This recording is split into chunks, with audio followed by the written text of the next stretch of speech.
Trump to skip climate portion of G7 after Twitter spat with Macron and Trudeau. President Donald Trump plans to depart from this weekend's Group of Seven summit in Canada several hours early, the White House announced Thursday, punctuating an explosion of acrimony between Trump and his foreign counterparts on the eve of the talks. The White House said Trump would depart mid-morning on Saturday, skipping sessions on climate change and the environment. An aide will take his place, the White House said. The announcement came as Trump engaged in a bitter back and forth with French President Emmanuel Macron and Canadian Prime Minister Justin Trudeau over Twitter, both of whom he'll meet face-to-face on Friday. Learning English opens new doors for billions around the world. David Crystal, the British linguist and academic, has calculated that there are 3 times more people learning English than there are native speakers of the language. Why? Trump is expecting a knockdown, drag-out fight with top U.S. allies over trade during his time at the conference, held in remote Quebec. It's a battle he believes he can win, but which he's unenthusiastic about waging in person, people familiar with his thinking say. Even as late as Thursday afternoon, Trump was questioning why he would attend a G7 meeting where he's outnumbered on key issues like trade and climate change. As a series of combative tweets from Macron began emerging late in the day, Trump again raised the prospect of scrubbing all or part of his visit to Canada, asking advisers what the point of attending the summit would be, according to a person familiar with the conversations.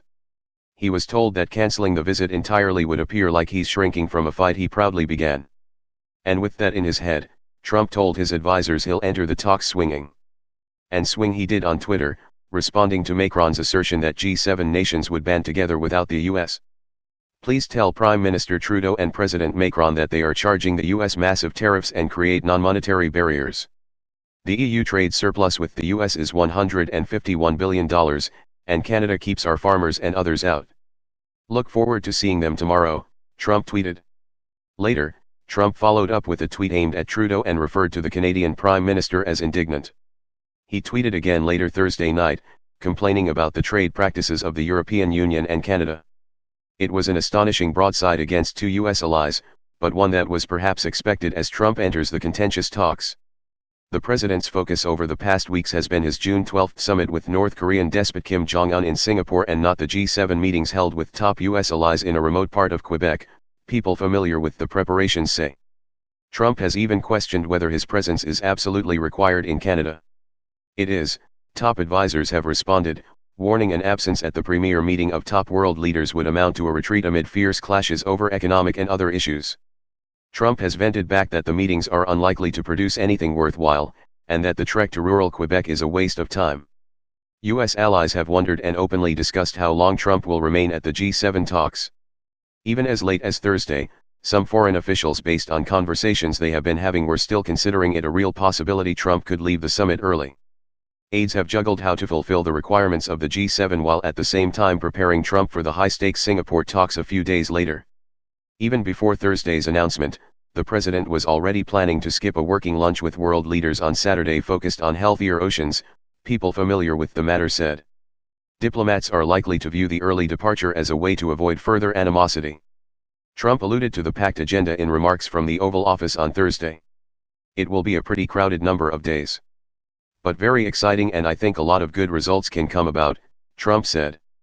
He was optimistic about the Canada talks, saying he expected some pretty good discussions at the G7. The schedule of meetings and photo ops on the G7 agenda begins Friday with a family photo in the mid-afternoon. All the events are being held at a golf resort in rustic Charlevoix. The mood, according to nearly everyone involved, will be unpleasant. Fractured moment leaders are assembling at a fractured moment for U.S. alliances after Trump slapped tariffs on steel and aluminum. His decisions to withdraw from the Paris Climate Accord and the Iran nuclear deal both came in the year since the last G7 meeting, held on a rocky cliffside in Sicily. At that session, Trump felt cornered by leaders such as Macron, Trudeau, and German Chancellor Angela Merkel, who tried to convey the importance of presenting a united front amid destabilizing threats like terrorism and climate change. Trump chafed at what he viewed as a lecture, according to aides, and left determined to plot his own path forward. That's left Trump largely isolated among the other G7 nations, who have banded together in outrage. The tariffs he imposed last week on Canada, Mexico, and the European Union have drawn sharp backlash from allies, whose leaders have described feelings of anger, regret and confusion. Most have threatened retaliatory measures. But Trump's aides have signaled he's unwilling to rethink the decision. There are disagreements. He's sticking to his guns, and he's going to talk to them, said Larry Kudlow, Trump's top economic advisor, at a briefing on Wednesday. He described the disputes as a family quarrel.